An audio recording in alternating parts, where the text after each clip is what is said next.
Welcome back, Clocks on the Stove, your favorite sports podcast, international. We got a couple international views according to our Spotify. Your usual host, myself, Grayson Fisher, with me, the devious Mr. Zach Watts, Mm.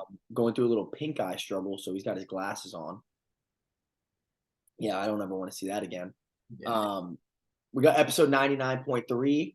As we stated, 100 will be our first ever in person, but we have not gotten it back yet. So you're going to be rocking with 99 for a little bit, but it's one that is very anticipated that a lot of people have been waiting for, including ourselves. We got NFL football back. Bum bum bum bum. Dun, dun. If you've been following us long enough, this is our second year of doing these podcasts. We do not touch the Thursday night or Monday night games, as we are going to break them down and preview them on our TikTok and our other social media accounts. Check us out on @Clocks on the Stove for pretty much everything. I think the only one that's different is Twitter, which is COTS Pod, but who the fuck gives a shit about Twitter anyways? But let's dive in, Mr. Zach Watts. Our first game we have this Sunday, September 10th, 1 o'clock on CBS. The Houston Texans are going to the Baltimore Ravens. Our spread is set at Baltimore -10. Zach, how about you start us off today, man?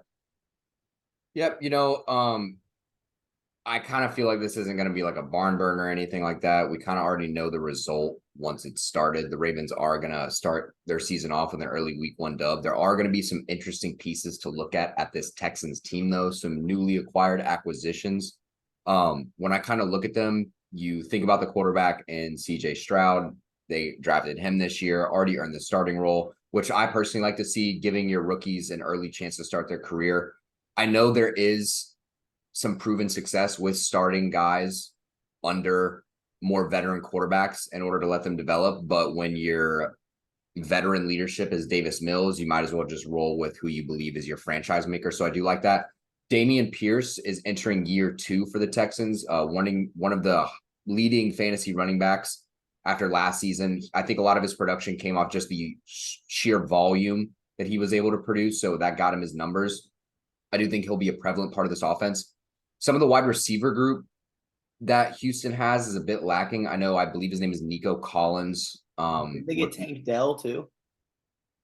What did you say his name was? Didn't they also get Tank Dell, the wide receiver from Houston, the Cougars? Yeah, I believe so. Nico Collins was kind of raising some headlines saying he was going to make some noise, so he'll be interesting to watch as well. I think one of their best acquisitions and a real sleeper this year was Dalton Schultz from the Cowboys. I think he's a very good security blanket for CJ Stroud. He'll be very prevalent in the passing game and can also block really well as well.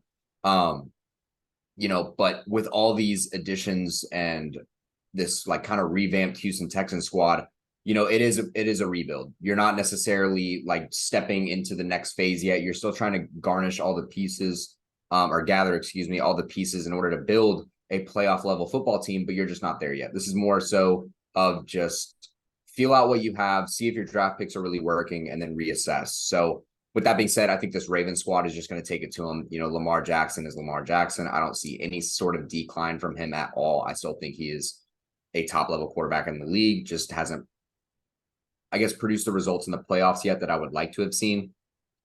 J.K. Dobbins established as like the full-time RB1, so that'll be interesting to see. And we know what we're getting out of this defense. It's going to be hard-nosed football. They're going to play as they should. I see the Ravens winning this one. Real quick, this is a very bad journalism question on my end, but who's the Texans' new coach?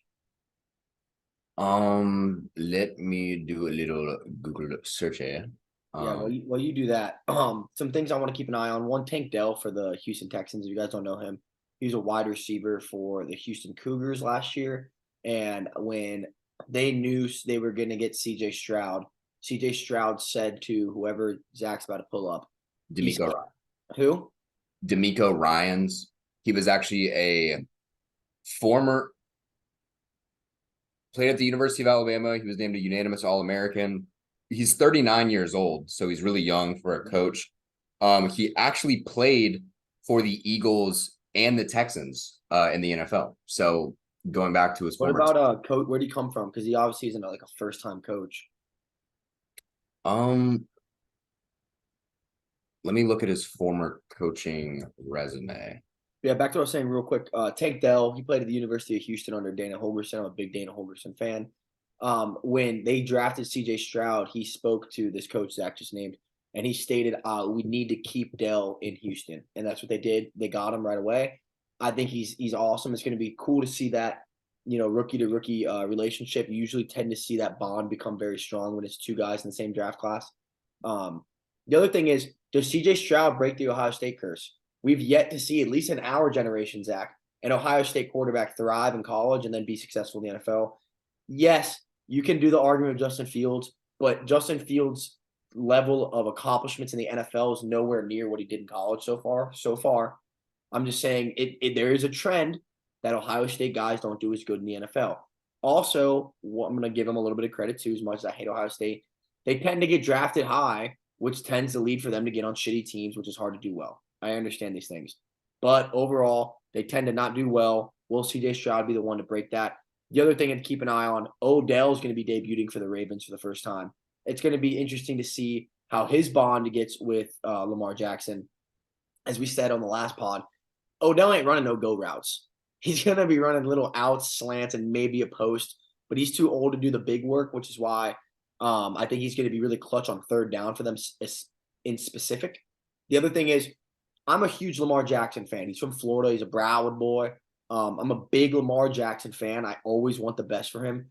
But you got to think there's a little bit of pressure on him as he just, did this whole offseason of I don't want to say bitching, but I want to say being stubborn with his contract. Then he finally gets it. It's does he show them why he was worth that money now? Or is it more of yeah, I got it. I can chill out.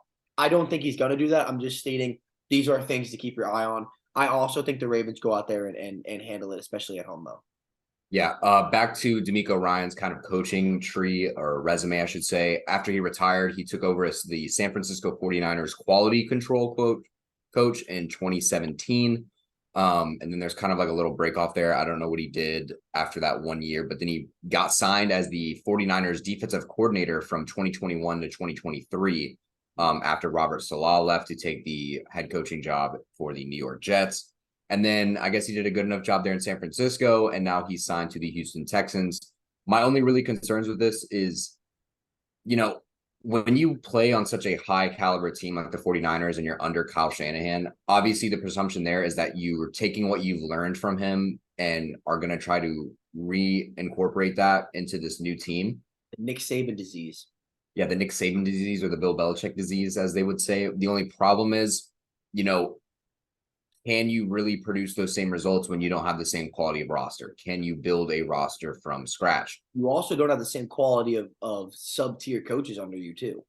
Yes, this is also true. I don't really have any sort of expectations set for the Texans. I do hope CJ Stroud can at least get the protection from his O-line to keep him healthy through his early years. I know one of the biggest concerns I always have, for example, Joe Burrow gets signed to the Bengals, was a great pick, but a lot of the concerns were that O-line is going to get him killed. And he did have a terrible knee injury, but he bounced back just fine. But not everyone's Joe Burrow, and it won't be as lucky for everyone. So I do hope they can at least keep him healthy throughout the season and not try to push things, unless you're making an obvious playoff push. If the kid needs some rest, give him some rest. Just do what needs to be done to keep your young guys healthy, make the push. Another thing I want to shout out real quick before we move on is the new number one wide receiver for the Baltimore Ravens. I know in years past they've had a really difficult time in bringing in some strong wide receiver weapons. I know they did sign Odell, but he's not really the number one guy anymore. But they did sign Zay Flowers, and Flowers. I forgot about that.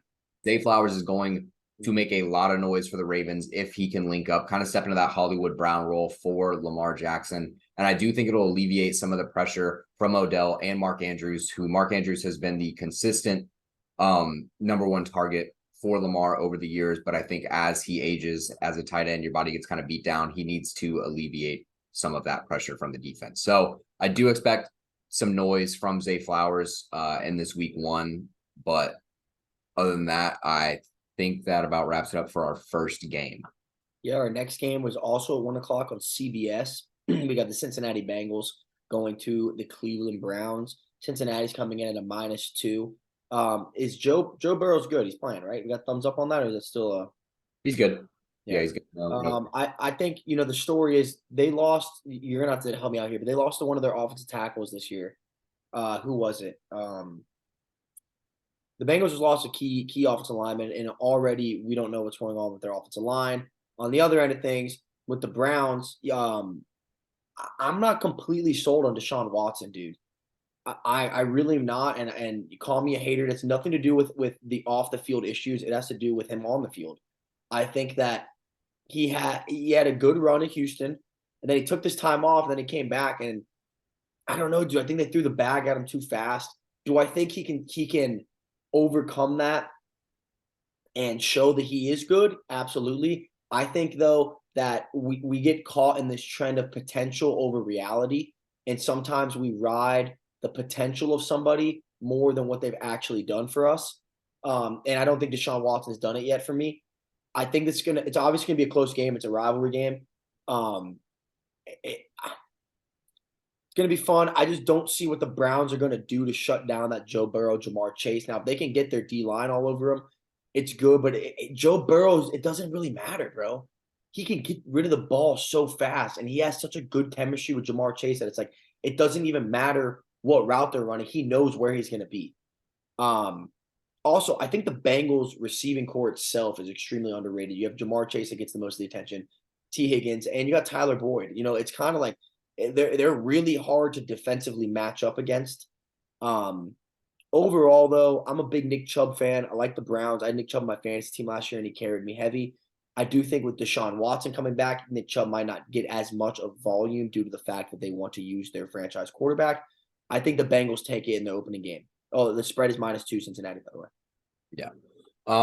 I like what you said about the Bengals wide receiver room kind of carrying the workload in that regard, but don't forget about Joe Mixon in the backfield. I do think he is always going to be a top level talent for them, consistently produces results, and he's a great receiving threat as well, which just gives Joe Burrow another weapon to add to his plentiful arsenal.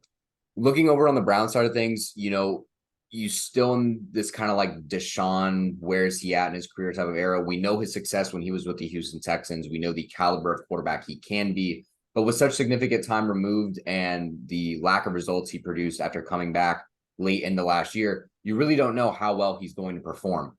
And the problem is for the Browns, they're good enough to where they're going to win games regardless. You're not in a position to fall in the draft and really take a top level quarterback talent. So you're kind of stuck in limbo right now. I do think, though, Deshaun Watson is a good quarterback. I still think that he has all the tools he needs. He's not deteriorating in any way other than maybe his dick in terms of the massage rub down. But regardless, that doesn't affect how you throw the ball, contrary to popular belief. Dick torque doesn't help. Browns, though, you do have Nick Chubb, you got David Njoku. I probably couldn't name you their wide receiver depth chart, but while I looked that up, Because they lost Amari Cooper. Did they lose Amari Cooper? To the Cowboys. He went back to the Cowboys? Nah, he's still on Cleveland. Am I tripping? Did I do that? Did I do that backwards? Yeah, you have that backwards. But while we search that up, just to bring it back up, you talked about the Bengals signing some key offensive line pieces. They signed Troy Brown Jr. Yeah, I did that backwards. I'm sorry. Yeah, they signed Troy Brown Jr. in the offseason to play left tackle. And actually, the Bengals signed Jonah Williams from the Chiefs to a $31 million guaranteed to play the same position in Cincinnati. So, so their three receivers are Amari Cooper, Elijah Moore, and Donovan Peoples-Jones. You also got David Bell in the mix, Cedric Tillman, and Marquise Goodwin, but he's questionable. Yeah, who is the number 2 receiver you said? Elijah Moore. He's the Purdue boy. I don't know. That's David Bell's the Purdue boy. I don't know where Elijah Moore's from. Elijah Moore's the Ole Miss kid, but he's not. Who's the Moore that came out of Purdue that was so good? I think he plays on the Cardinals. Rondale Moore. Yeah, Rondale. Sorry, excuse me.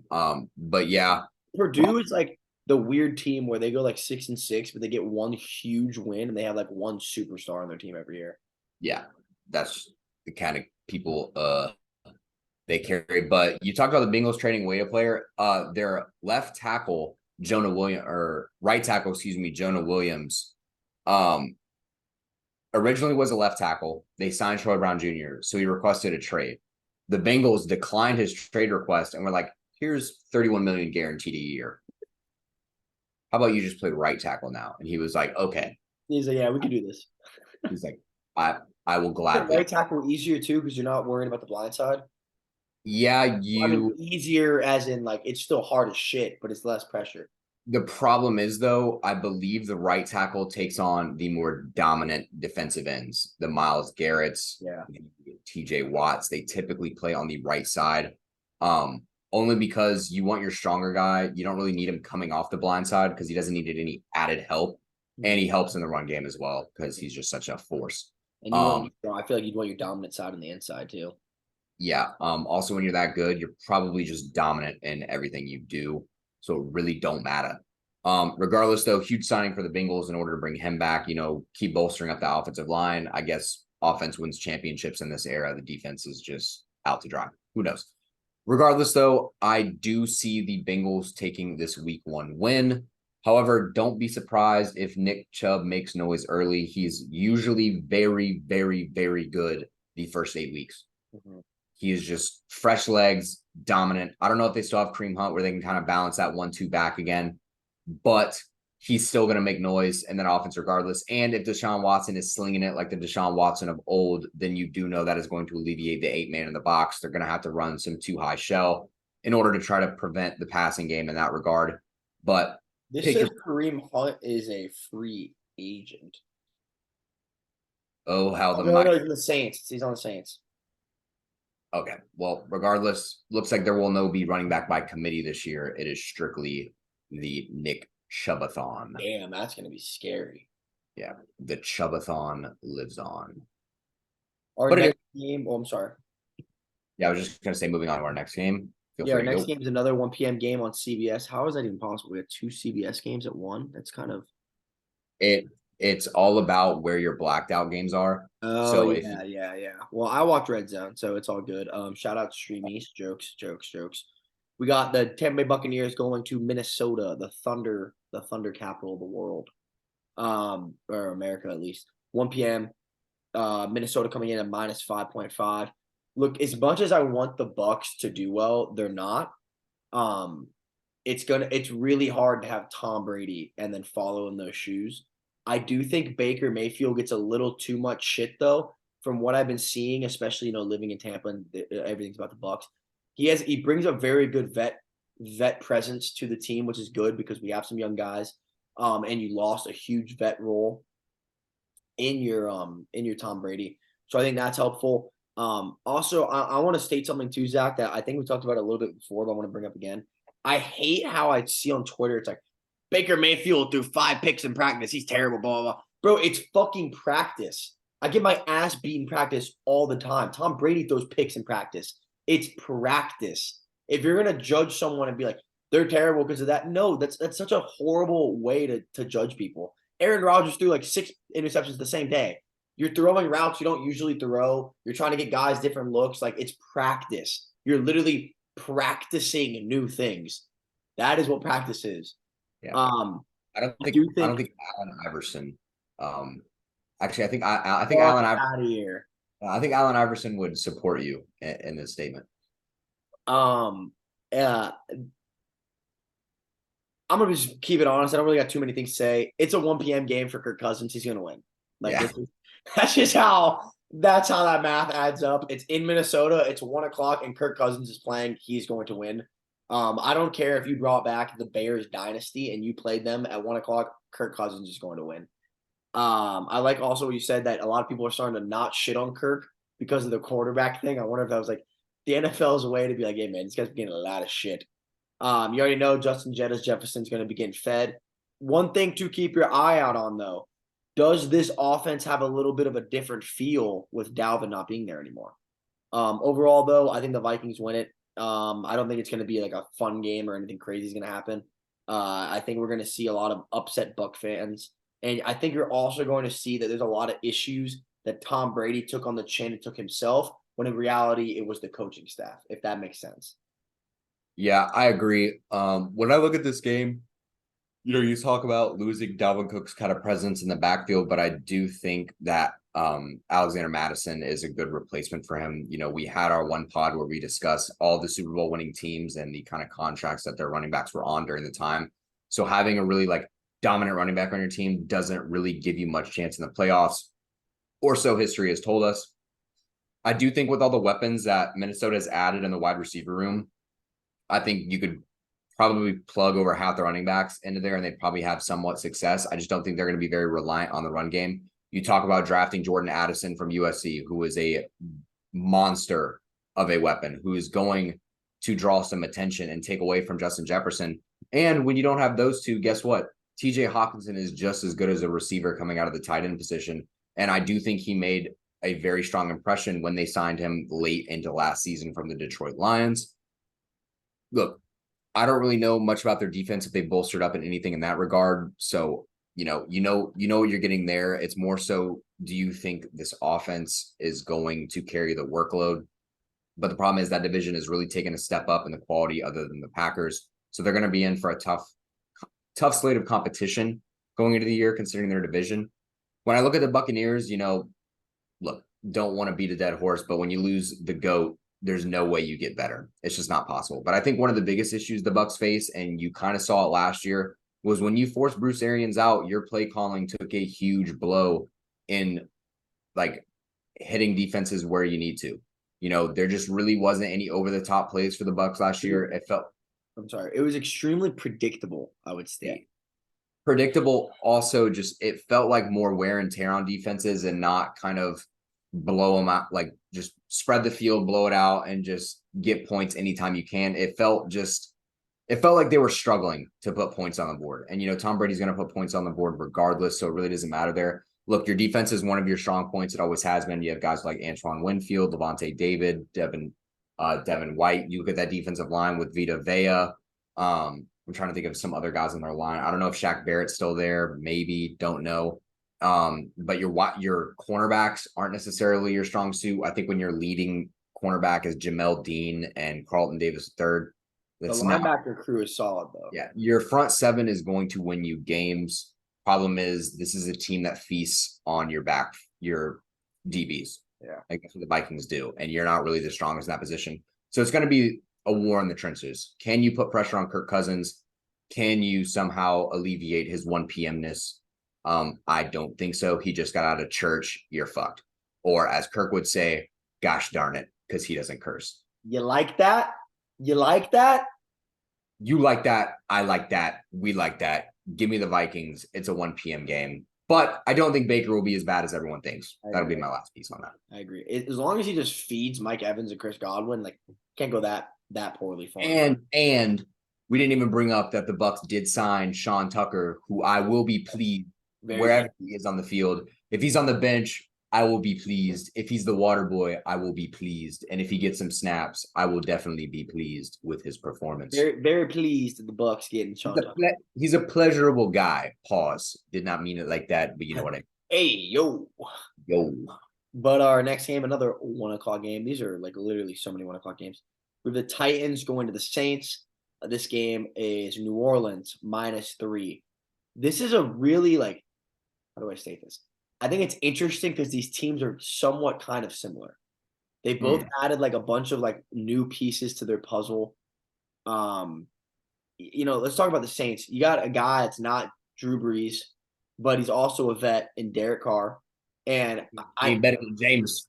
I know there's a lot of Derek Carr hate, but I'm honestly a very pro Derek Carr guy. I think he's gotten the shittiest luck of any NFL quarterback ever. I mean, he's had 3 different coaches, 4 different OCs.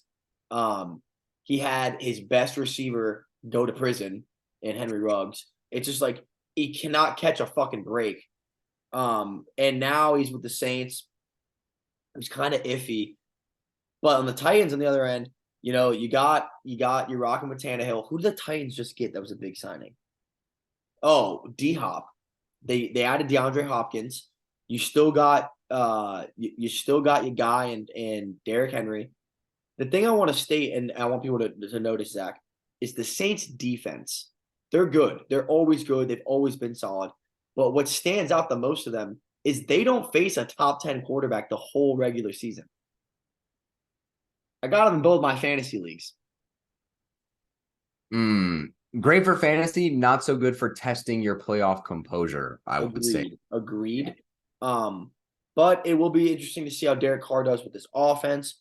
Overall, I do think the Titans go in there and win it. I think they just have more ways to win, in my opinion. If I had to like write down all the ways for a team to win this game, I think the Titans have more options and more outcomes in which they are favored to score more points. So I think the Titans win this game. I do think it is going to be a fun game, though. I think it actually has the potential to be a very interesting game. No Alvin Kamara. Does Michael Thomas come back well, or does he just, it's just like he's nothing even. He's not even there. Yeah. I got Olave on one of my teams, though, so I'd like to see them air it out to him a little bit. It is nice having Carr, though, because he's got a very good arm, and he's got a good he's good at seeing the field vision downfield. So I think he'll spread the ball a little bit more than Jameis and whoever else they had back there. Yeah. Speaking on the Saints, you are missing Alvin Kamara. He is serving a suspension, so he'll be out. But I do like their offensive weapons. You talk about Chris Olave and Michael Thomas returning with Derek Carr. You're giving him a plethora of weapons to work with. So I do think that'll work out for you in the best ways possible. We talked about their solid stature on defense. You still have Marshawn Lattimore. You still have Cameron Jordan. You have a ton of weapons on the defensive side of the ball that will be able to keep you in games. My only issue with these Saints is, are they really that team moving on from Sean Payton? I know Sean Payton is now with the Denver Broncos, so good for the Broncos. But as for the Saints, Dennis Allen, I don't really know what to expect out of this guy. I really don't think he was able to prove that much. At least with Sean Payton, Sean Payton was able to beat the Bucs every year, even when they weren't good. They were like, we'll at least take 2 games from the Bucs, even when they're a Super Bowl winning team. We don't care. That's just how we'll play. But with this guy, you don't really know how you don't know what you're going to get. You really don't know. I don't know how he's going to mesh with Derek Carr. I don't know how they're going to come out the gate. I just don't know what to expect. But something in me tells me that the Saints can still win this game for some reason. Like, something just tells me that they are going to get a week 1 dub. However, I do respect the Titans and what they have. Signing D-Hop was a huge plus in their regard. My only problem is their quarterback room isn't that great. But that doesn't really matter when you still have King Henry in your backfield, who hasn't really shown any signs of slowing down as of late. If only the man didn't have cinder blocks for hands, he may put up 40 points a game in fantasy. Didn't the Titans also get Will Levis? They have Will Levis. They have Malik Willis. Yeah. That's why would you go back-to-back quarterbacks? Because they tested Willis and he sucked. Like, let's just be honest. I could have told you that. He didn't do nothing at Kentucky either. He had negative rushing yards. No, not Will Levis. Malik Willis. Yeah, Malik Willis just didn't do much last year. But I'm still fuck Will Levis though. Yeah, regardless, dude puts mayo in his coffee. That should have been the biggest red flag. You could get a 0 on your Wonderlic test, and I'd be like, all right, little worrisome. But I see you put mayo in your coffee when you sit down for our interview. I'm gonna say, okay, how many times did his dad beat his mom? Just kidding. All right, probably shouldn't go there. Regardless, moving forward, I still think the Saints are somehow going to find a way to win this game. Mayo and the coffee, domestic abuse, hand in hand. Regardless, we're gonna get canceled. Can't cancel the uncancelable. Yeah, facts. Shout out Brady Jones. Yeah, shout out Brady Jones. Shout out Pink Eye. It is what it is. Regardless, I do think the Saints are going to find some way to win this game one way or another. I think Derek Carr is going to make a splash for the Saints. Moving on from Jameis Winston. Although I do love some Jameis. I wish him nothing but the success. You know what it is? This is a dub. We eat that. We eat that. Yeah. By the way, quick little insertion right here. Jameis Winston never stole crab legs. No, he did not. Definitely did not steal them. He was definitely gifted to him for a long time. Somebody saw him that wasn't supposed to see him and snitched. Yeah.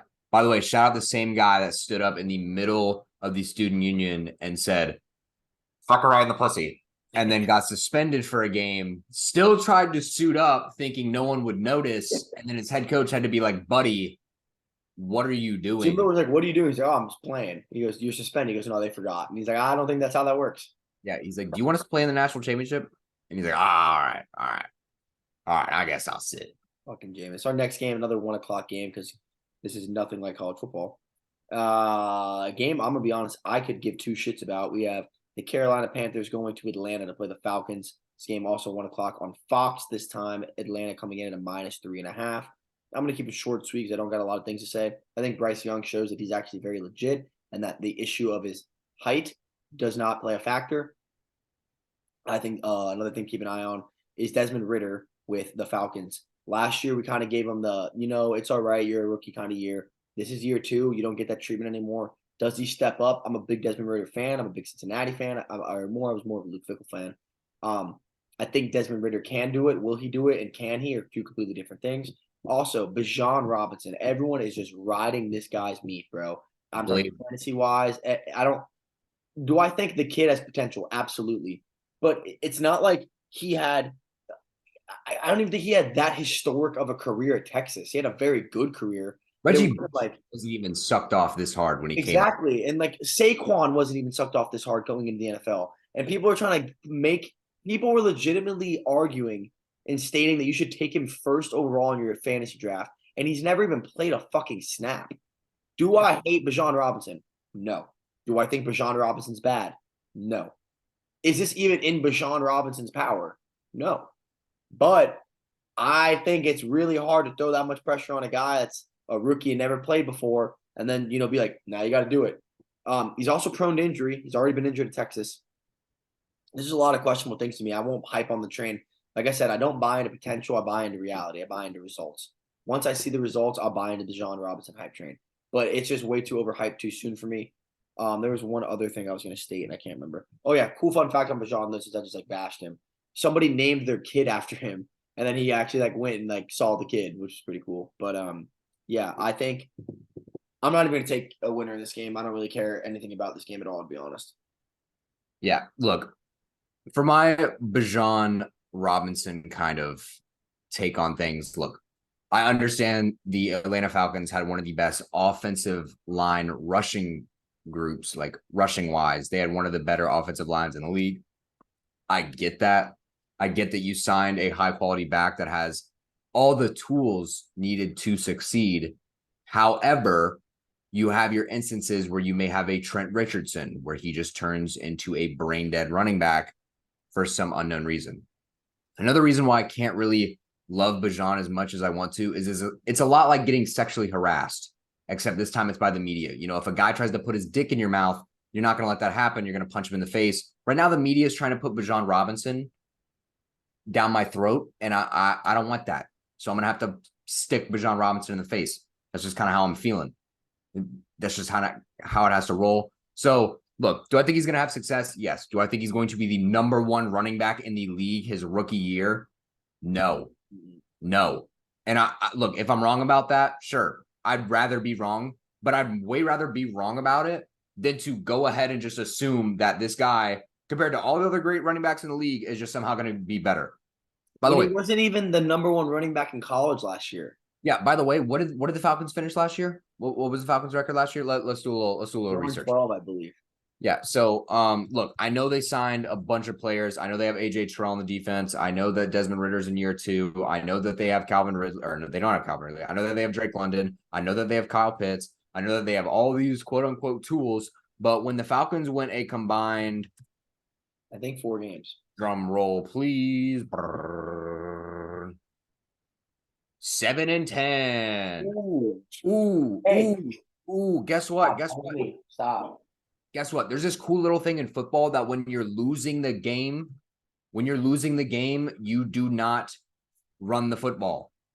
You can't be down by 10 or 20 points and be like, oh my God, we're just going to run the ball. Guess what? You can ask about that?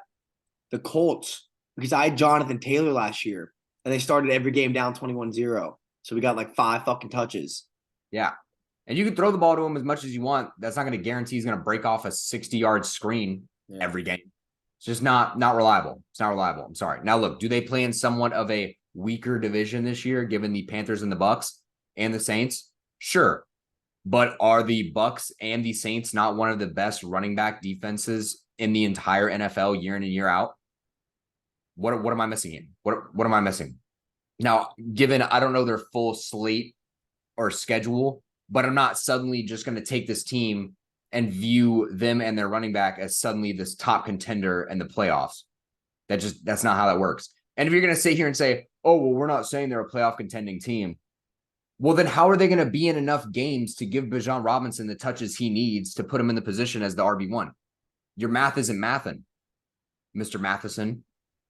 So with that being said, I am going to take the Falcons week 1. I'm not that much of a hater, but let's slow our roll here. The bread hasn't been to be slowed. Yeah. So what? You needed your dough. It ain't Texas Roadhouse rolls though. You just needed some dough. That's all you did. Bread ain't even in the oven yet. We ain't even started cooking. Oven's still preheating technically until Sunday 1 p.m. Technically, you just bought the oven. Yeah, technically, you're just getting it set up. You're just getting it set up. You got 3 days, buddy. We're still putting the screws in. Yeah, your Italian baker out there hasn't even gotten his bread shipment. You don't even know what you're getting. You ain't got your moots. You got your mozzarella. You ain't got your tomatoes. You ain't got your prosciutto. You got nada. Let's go to the next game. Another game I don't really care too much about. We have the Jags going to Indianapolis to play the Colts. Another 1:00 game on Fox. Jacksonville -5. If I'm not mistaken, this was the game last year where Jacksonville beat them by like 50 points, right? Wait, you said the Jags and the Colts? Yeah, I think this is the game last year where the Jags beat them by like 50.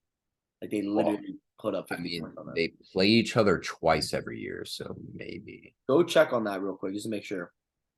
But I want to say so.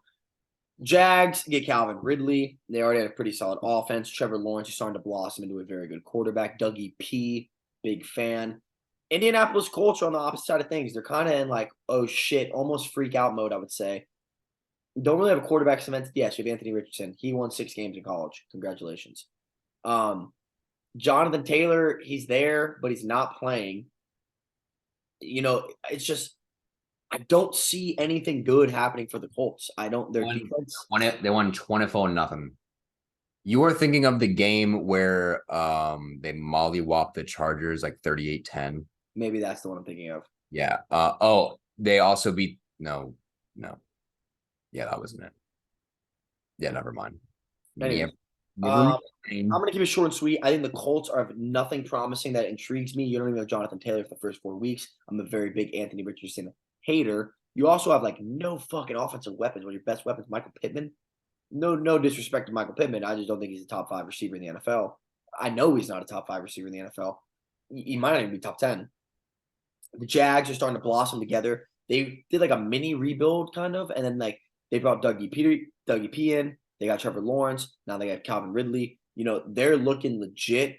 I'm big on the Duval boys. I think the Jags are going to go in there and just – this is a game where last year was kind of like, all right, both these teams are solid. What's going to happen? Now it's going to be a game where it's like the Jags are going to go in there and show why they're going to be in the playoffs again this year. I don't really have much more to say on that game, to be honest. Yeah, looking at the Colts, I did kind of question the Anthony Richardson pick. Look, I have no issues whatsoever with the dude's character. He's an upstanding individual. He's always doing the right things in the eyes of the media, and that's a great thing to have in a quarterback. The problem is I don't care how often you help old ladies across the street if you're not winning me games in the NFL. If character really mattered, Deshaun Watson probably wouldn't be a starting quarterback, and we probably wouldn't also have Alvin Kamara in the league either. Or Joe but apparently, I mean, dude, we don't even let you bet on games, but we'll let you beat your wife. So, it is what it is. Regardless of that, a lot of the concerns we have for AR-15 this season is he going to prevent the dumb plays, like if he sees plays make down, the lack of hesitation, the footwork. There's a lot of questions. He's not a refined product. So, look, do I think the project is worth it? If it goes in your favor, 100%. Dude has unbelievable talent. The physicals. His potential is unbelievable. Yeah, his potential is unbelievable. It's just putting the right tools around him to succeed. So I just don't know how that's going to play out.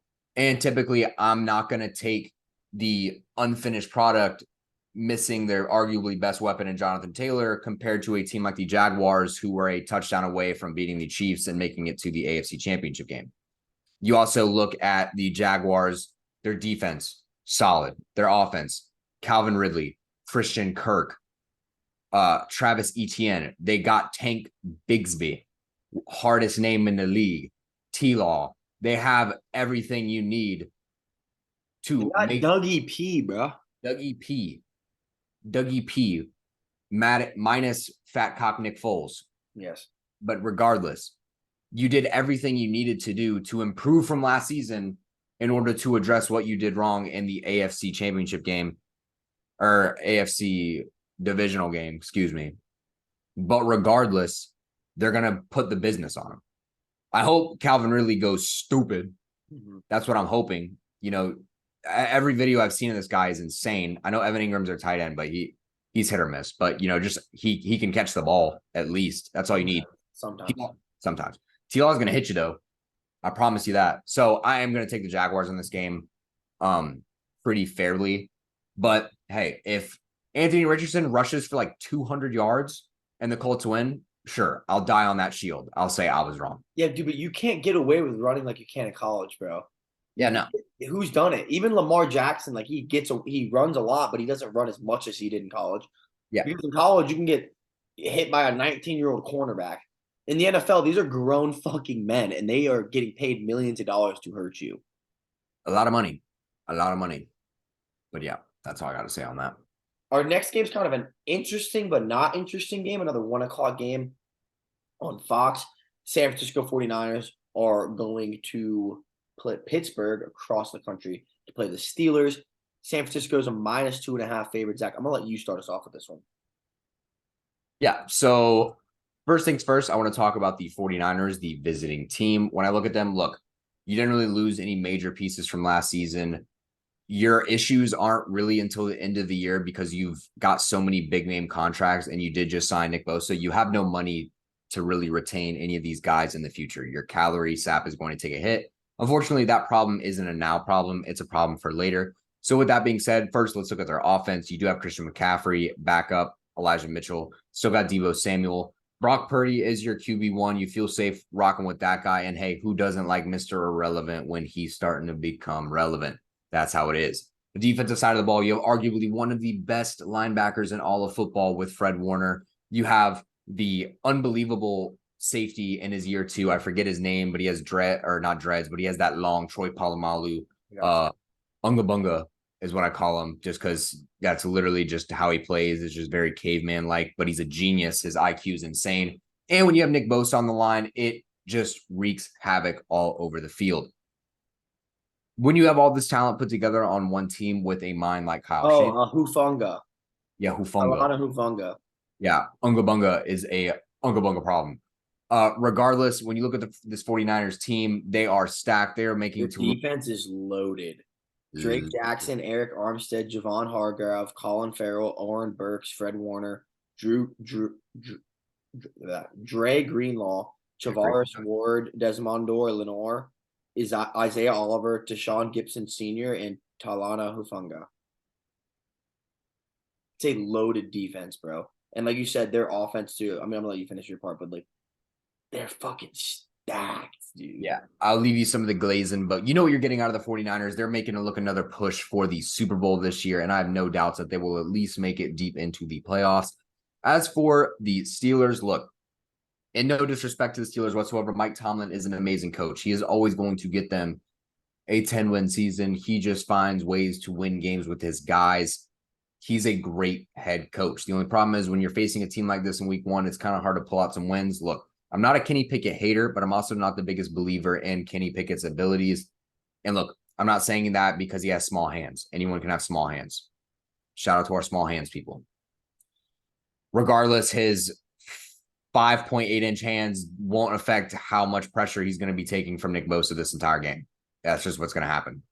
You look at their wide receiver weapons. Look, do I think George Pickens is a practice highlight machine? Yes. Dude does not consistently beat one-on-one coverage as much as he should for the amount of hype he gets. That's just the biggest problem I have with him. He doesn't get the biggest separation that I would like to see from a quote-unquote number 1 wide receiver. They still do have Deontay Johnson, who is the surest hands in the league, or one of the surest hands in the league. The man reels in about everything when you get him the ball. The only problem is how often are you going to get him the ball?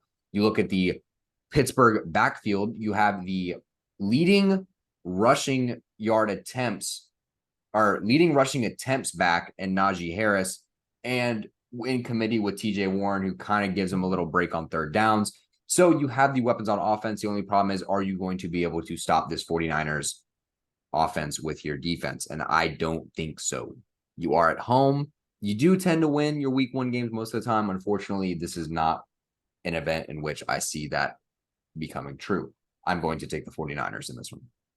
Yeah, I'm going to also take the 49ers. Just some key things I want to point out. One, Kenny Pickett looks a lot like Morgan Wallen, and I don't know why this hasn't been picked up on. I don't know why there's no memes on this, but he looks extremely similar to Morgan Wallen. The other thing, George Pickens, man, I'm not a George Pickens guy. He's on my team. He's on my fantasy team. He's on my bench. But he's the king of one play that's awesome, and then he gets shut down the rest of the game. To be, like you said, a number 1 receiver is volume. Can you get 8 to 10 catches for 150 yards a game? George Pickens can't. He never even did that at Georgia.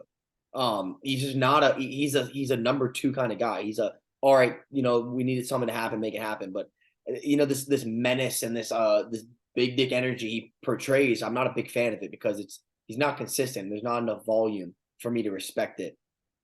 The other thing too is, dude, the 49ers can beat them anywhere they want. They want to run the ball all day, they'll run the ball all day. If they want to throw it all day, they'll throw it all day. They have so many fucking weapons and such a unique mindset in Kyle Shanahan. This team is loaded.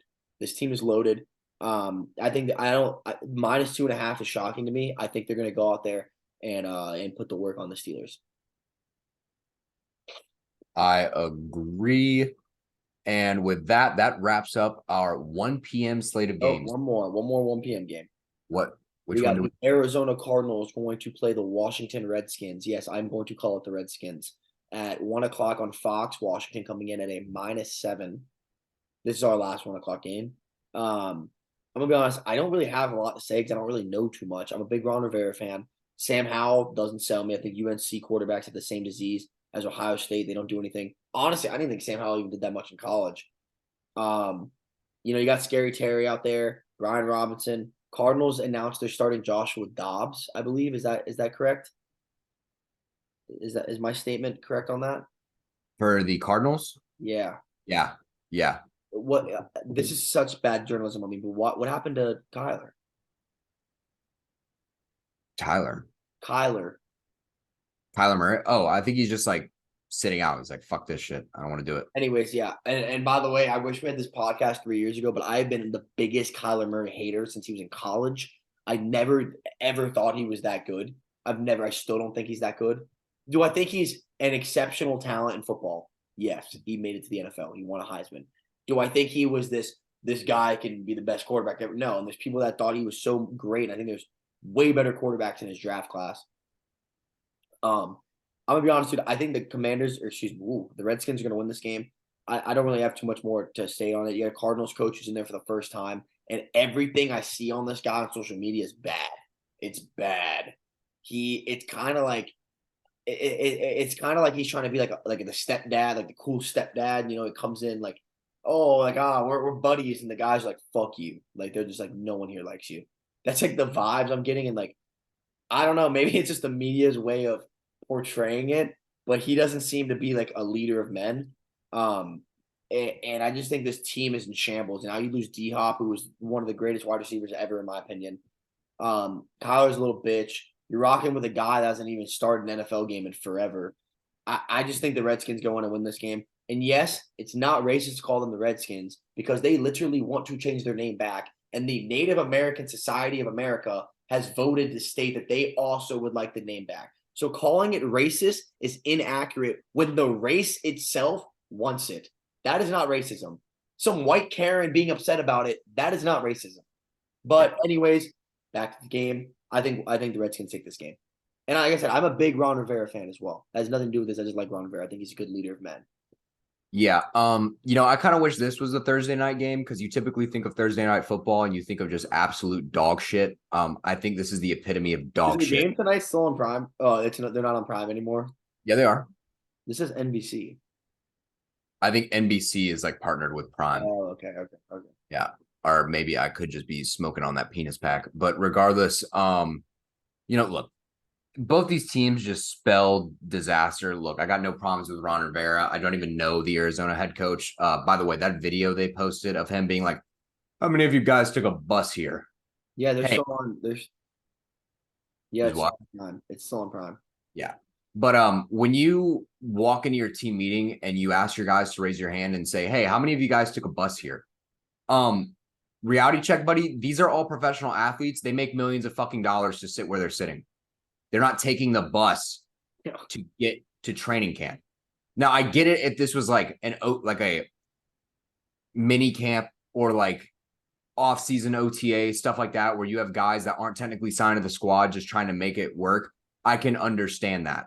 But when you were talking to your legitimate starters of your team, asking them if they took a bus to work, that's just a lack of knowing where you are. Like, this isn't college. These guys aren't on scholarship living out of their cars. This isn't how that works.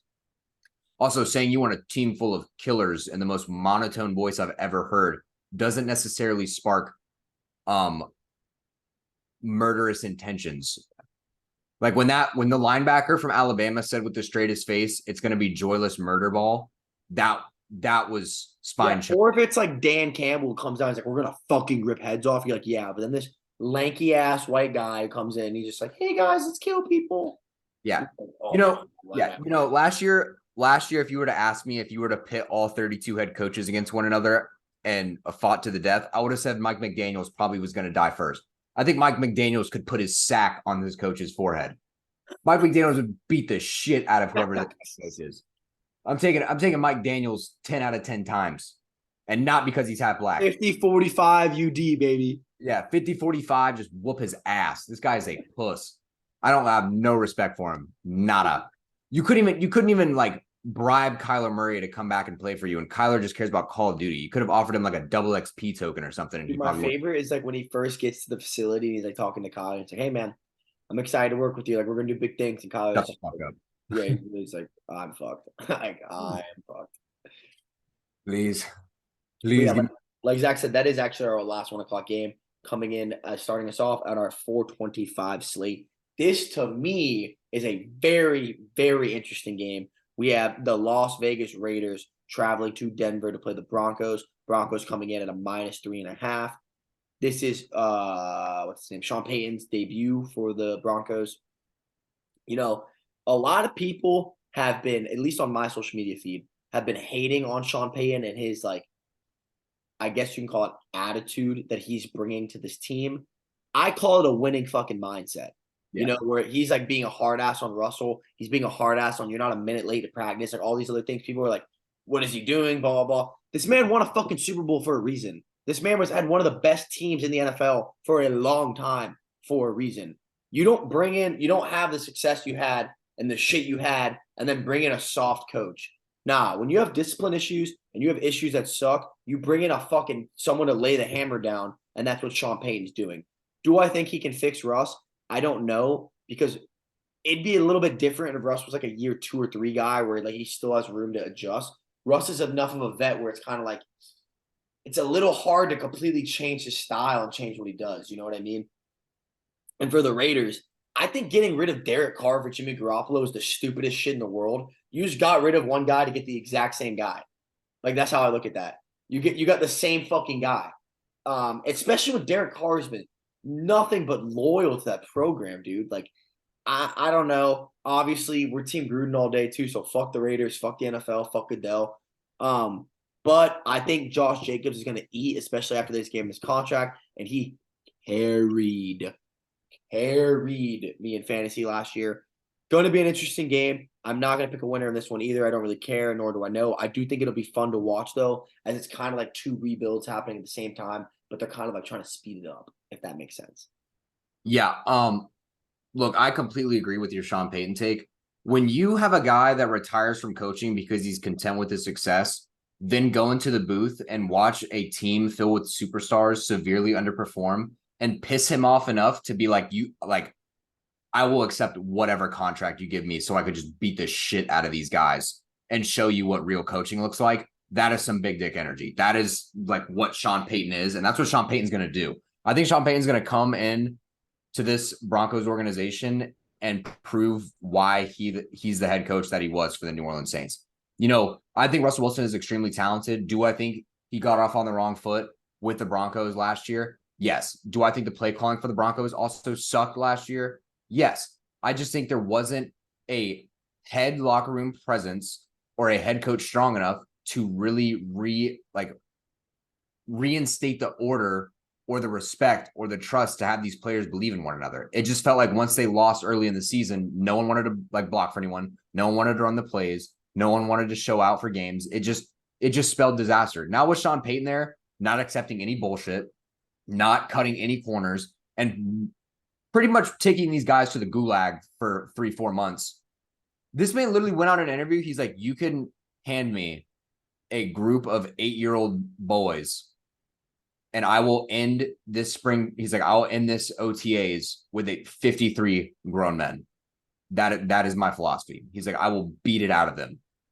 We're getting to a lot of domestic violence on this pod, but he is. We talked about the weak stepdad that no one respects. This is the stepdad that came into your house and you are shitting. This guy is like the military stepdad who is like an army general. But he has results, and that's the thing I think people need to understand too. It's not like he came in here and he just started like trying to put his foot down. Like I love Shiano to death. I'm a huge Shiano dick rider, and I will fucking fight for that man my whole life.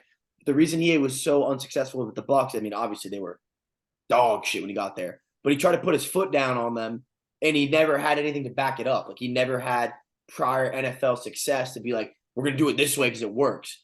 Sean Payton's like, we're gonna do it this way because I fucking won a lot. And if you want to win, this is how we have to do it. And if you have a problem with that, I'm more than happy to go sit on the millions I already retired on. Yeah. So I completely agree. As for the Raiders side of things, looking at them, I do think Jimmy Garoppolo isn't like the biggest step down from Derek Carr, but I do think Derek Carr is better. Look, Devontae Adams is already severely pissed off. He probably regrets every day of his life leaving Green Bay. But he did want to go reunite with his old college quarterback, and I don't blame him. By the way, for those of you that didn't know this, Devontae Adams in high school played with Jock Peterson on the same football team. And Jock Peterson was the number one receiver.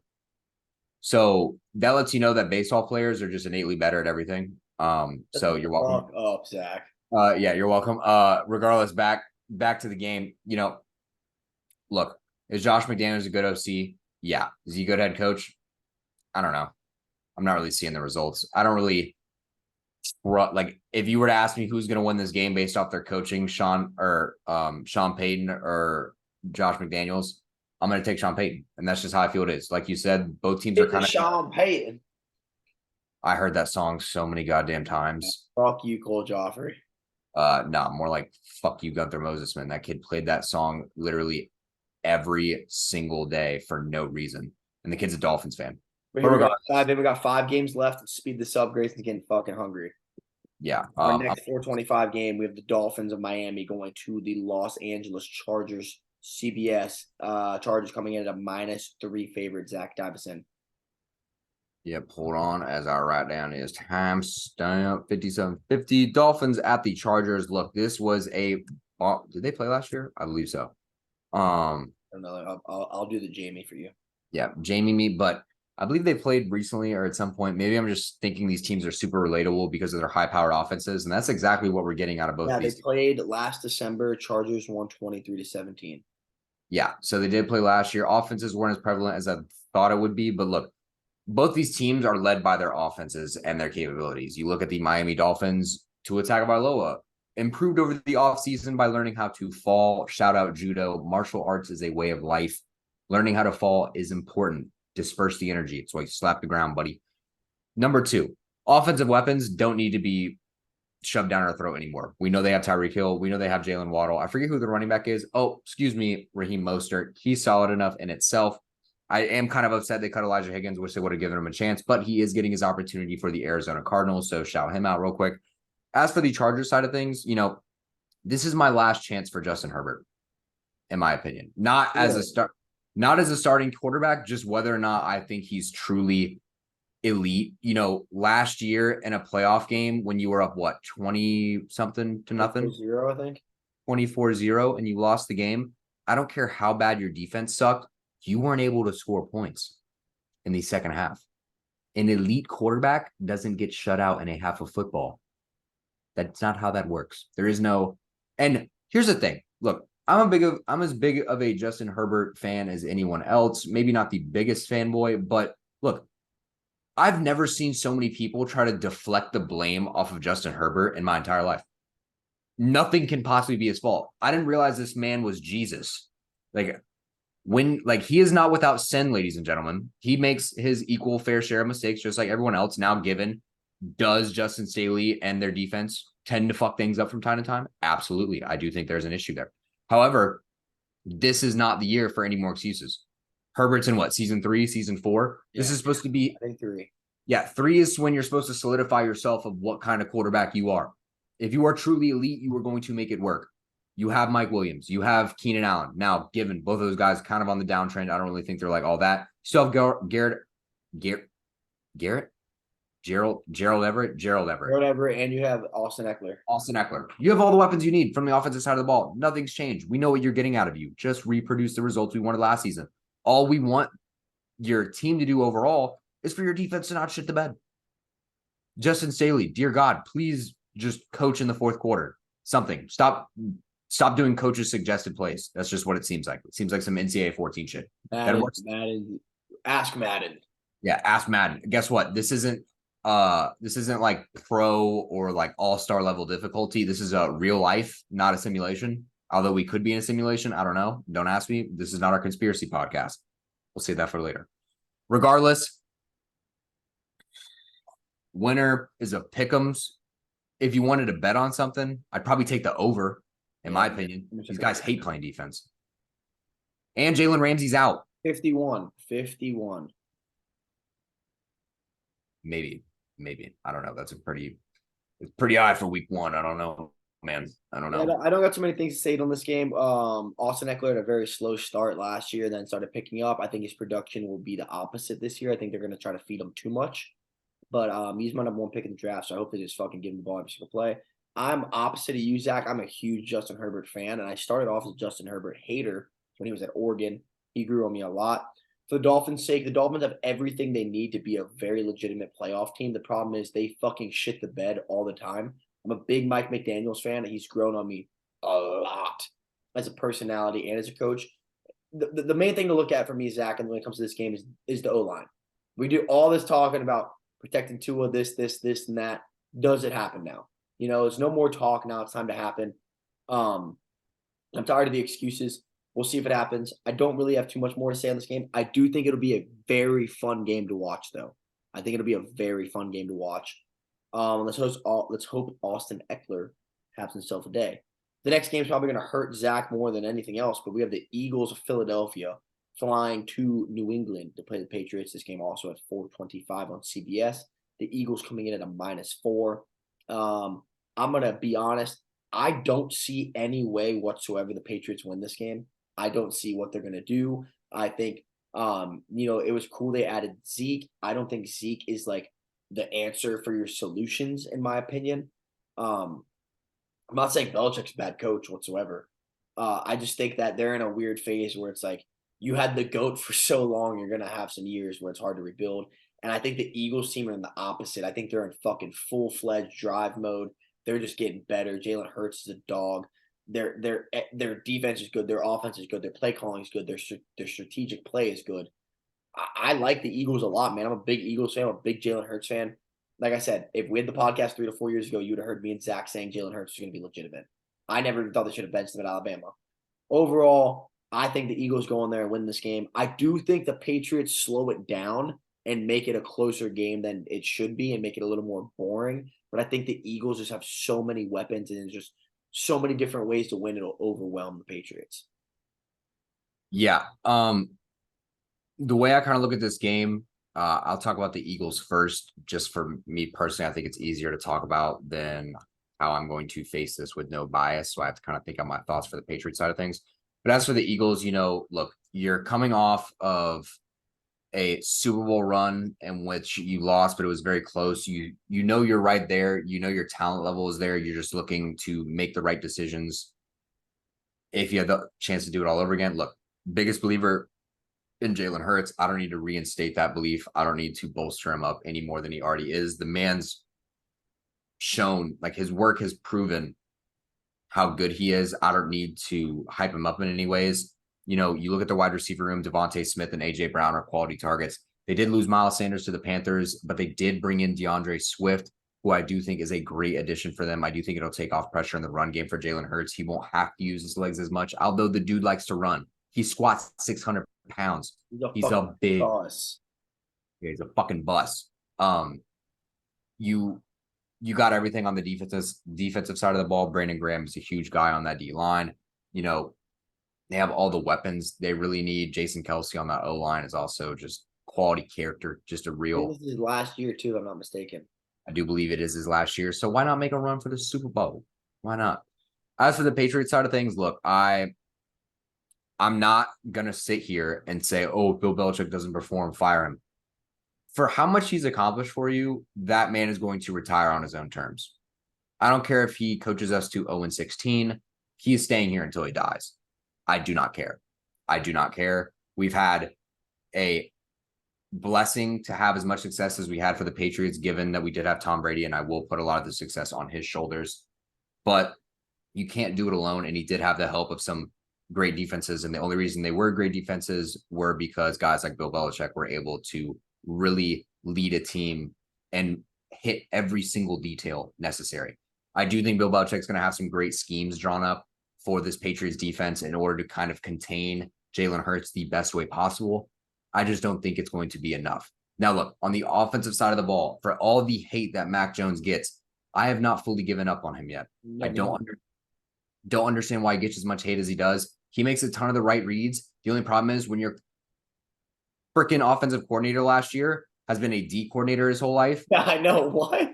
And your offensive coordinator is also two people, one in Joe Judge, who only worked with special teams his whole life, and Matt Patricia, who literally only stares at a Denny's menu or coaches a defense. I don't understand how you thought that was ever going to work. It was the most boring play calls I've ever seen in my life. It never made sense. That's not a Belichick thing, right? That's a GM thing. Belichick is the GM and the head coach. The Patriots are the only team without a GM. Damn, I didn't know that. That was stupid. Yeah, it's Robert Kraft, and then it's Bill Belichick. Damn. It is General Palpatine and Darth fucking Vader. Damn. That's what we're working with. And by the way, it's genius because guess what? Bill Belichick obviously knows what he's doing. Dude's pretty smart, but look, I'm really happy for the Patriots. They were able to bring in Bill O'Brien, who has previously been under Bill Belichick's coaching tree before. They brought him back. He's a great offensive mind. Didn't really work out as the coach for the Houston Texans. Just couldn't really get it done. But there's no doubt that this man knows how to scheme up plays and really put things together for offenses to succeed. With that being said, I do have my second thoughts about this Patriots offense in terms of offensive firepower. Look, I know you signed Ezekiel Elliott to kind of be the 1-2 punch to Ramondre Stevenson. I know Mac Jones is stepping into his third or fourth year to really establish himself as a solid quarterback this season. Only problem is he's throwing the ball to Kendrick Bourne, Kayshon Boutte. Yeah, I can't even name your receivers. We signed 2 tight ends as if we thought they were Gronk and Aaron Hernandez in Jonnu Smith and Hunter Henry. Sure, I guess. By the way, one of the biggest concerns I have for the Patriots, I think we have 11 or 12 guys who are, after this season, are entering their new contracts, which none of them have signed or even discussed. Period. Fuck. That's 13 young talent players who could easily resign, and we just haven't even talked about it. We'll get there. We'll get there. Because the thing with the Patriots is they don't give you a contract until after you've produced. It's a year-to-year thing. You do not see no 10-year contract for the Patriots, and honestly, I'm the biggest fan of that. Why would I give you a 10-year contract based off 1 to 2 years of body of work? Yeah, look what happened. Look what that did to Dak and the Cowboys. Yeah, you could blow your knee out. Guess what? The average shelf life for a NFL player, 3.5 years. You want to give guys 10 years contracts? Am I saying there's guys that don't deserve 10-year contracts? There are some. There are a few. Do I think I would give him 10-year contracts? No, but the problem is the only way you're even going to be able to sign them is if you make it 10 years. That's just how it works. That's how good those guys are. They've earned that level of respect. And the Patriots just don't pursue those type of players. And it is what it is. You can't really beat them. So let's speed run these last 3 games. Packers, Bears, 425 on Fox. Chicago coming in at a -1. My quick speed run. Jordan Love sucks. He's not going to do anything. I think he was the worst draft pick I've ever seen. First round when you already had Aaron Rodgers. Terrible draft pick. He has no weapons to play with. That whole team's kind of like low-key like the Patriots. They're kind of in shambles after losing Aaron Rodgers. The Bears, they get DJ Moore. Great ad for Justin Fields, in my opinion. I think this is going to be a year where we're going to see 2 things happen. Justin Fields is going to, 1, go to the normal Ohio State route, or 2, we're going to see Justin Fields get more comfortable. They start opening up their play call a little bit because last year their play call was boring as shit. And I think they're going to get a little more confidence in him. I think the way you get him going is you get that confidence build and you let him move the rock a little. I think Bears actually beat the Packers, which is weird to say for once. That's all. That's it. I'm going to keep it short and sweet. Yeah, I think the Packers will really benefit from the week 1. A lot of your team relies on speed, and nothing helps speed more than having fresh legs. Having an addition like DJ Moore really helps spread the field out. Justin Fields is going to take a step up in his playing level, so I do have high hopes for him in that regard. When I look at this Packers team, look, their defense has always been good. You got guys like J.R. Alexander and Jonah Gray on the defense. Look, their defense is always going to be good. The only question is, do you have a quarterback to really lead this offense to be the caliber team that you expect to be? And in my opinion, I don't really think so. Kind of slapped Aaron Rodgers in the face by finally taking a wide receiver draft in the first round this year. Don't know why you didn't do that in years past. Guess you finally realized that you couldn't have one guy carry the load. But, when your wide receiver 1 is Christian Watson, who's in his year 2, I don't really have strong belief in that kind of offense. So with that being said, I think I'm going to take the Bears, are going to get it done. I think their playbook, since it's more fresh, they're going to be able to break out some more kind of big plays. They're going to get that big play potential to kind of put this one away. But it is going to be a very close game. I just think the Packers are going to edge it out. Our second to last game with the Los Angeles Rams going to the Seattle Seahawks. This game is at 425 on Fox.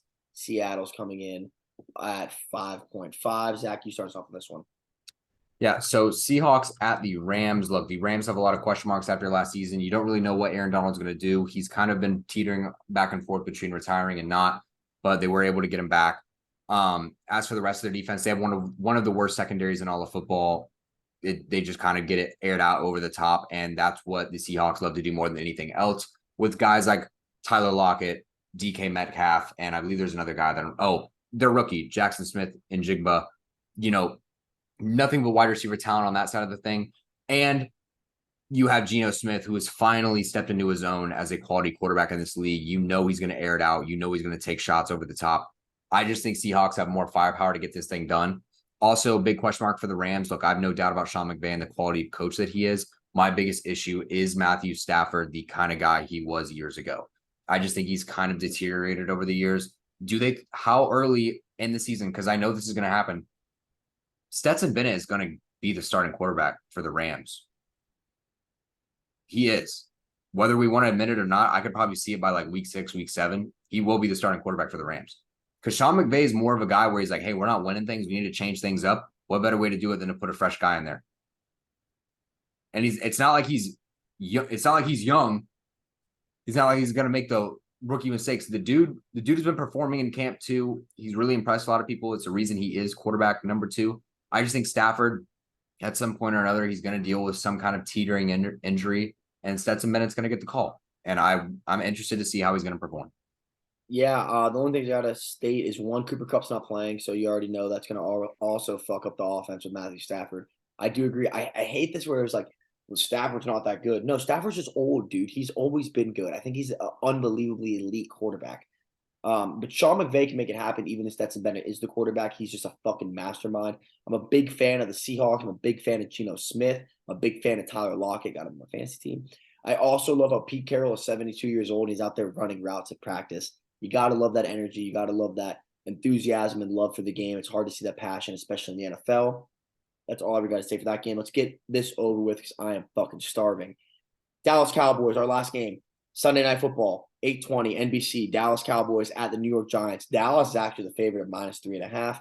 All I got to say is The New York Giants, I think, are doing a good job. I think Brian Daboll did a really good job of not making the offense around Daniel Jones, making a solid offense and putting Daniel Jones in it, if that makes sense anyway at all. He's done a really good job at using that quarterback.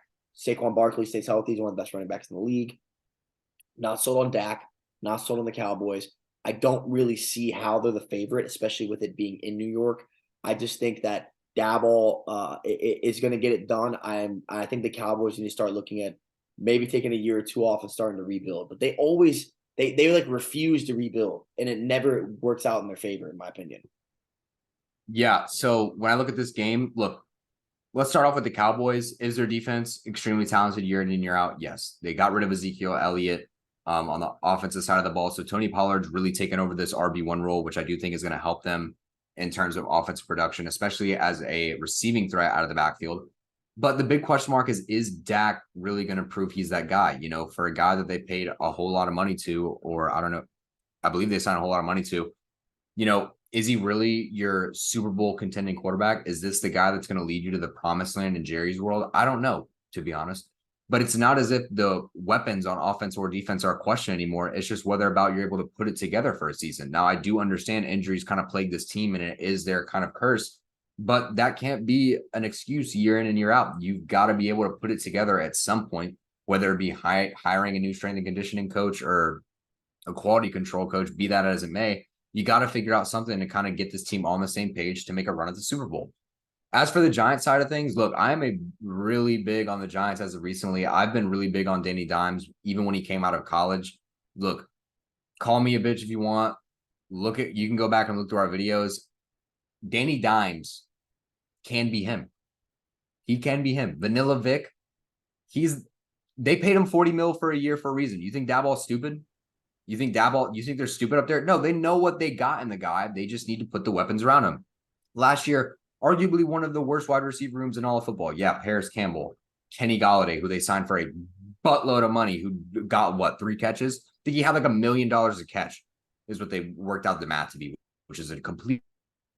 You lose Kadarius Toney, you lose all these weapons, and then what do? You come back in the offseason, your defense is bolstered up. Guys like Dane Belton stepping in a year 2. You sign some more defensive talent to really bolster up the defense. On the offensive side of things, you bring in Darren Waller, who's going to be amazing out of the tight end spot. Kind of reminds me of like Akeem Nicks from years past with Eli Manning. You're able to bring back Saquon, which really helps you out to kind of alleviate some of the pressure from Daniel Jones. You look at the wide receiver room. Yeah, not the best in the world. I'm trying to think some of their wide receiver weapons, which I can't think of off the top of my head. Oh, Jalen Hyatt. You drafted him, which I think is a great draft choice. I think his speed is undeniable. I'm going to look at the Giants wide receiver depth chart right now because I know we're going to end on this one, so I might as well be right. Isaiah Hodgins, Wan'Dale Robinson, those aren't the top 3. Isaiah Hodgins, Darius Slayton, Paris Campbell. And then you also have Sterling Shepard, Jalen Hyatt, and Wan'Dale Robinson. Not terrible. Not completely terrible.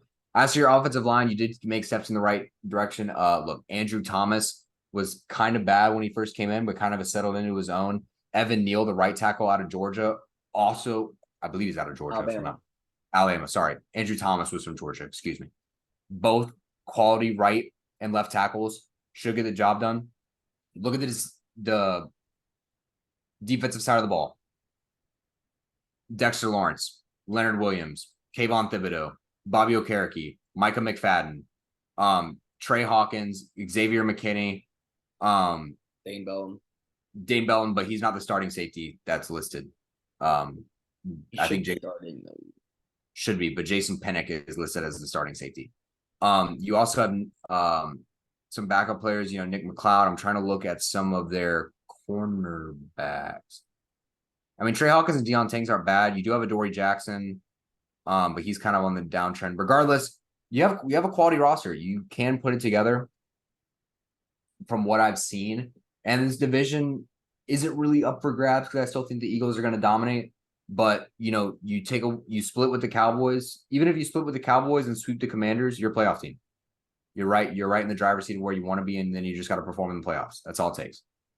Easier said than done, I know. But trust me, this team can surprise a lot of people this year. I think they made all the right moves in the offseason. They literally took over the Bills front office, which built up the Buffalo Bills into what they are now with Josh Allen and how good they are.